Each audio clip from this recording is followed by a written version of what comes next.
বগুড়া থানার অন্তর্গত চুয়াপুকুর গ্রাম থেকে একটি অত্যন্ত অসহায় পরিবারের আবেদন এসেছিল।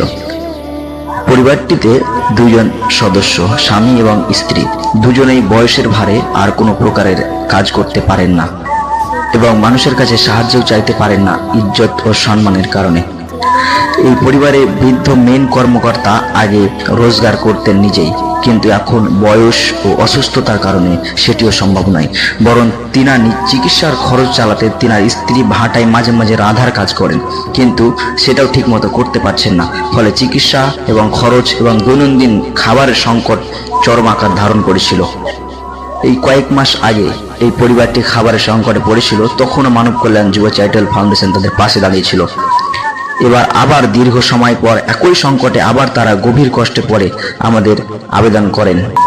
আলহামদুলিল্লাহ, আবারও মানব কল্যাণ যুব চ্যারিটেবল ফাউন্ডেশনের পক্ষ থেকে তাদেরকে প্রয়োজনীয় খাদ্য সামগ্রী পৌঁছে দেওয়া হয়েছে। আলহামদুলিল্লাহ।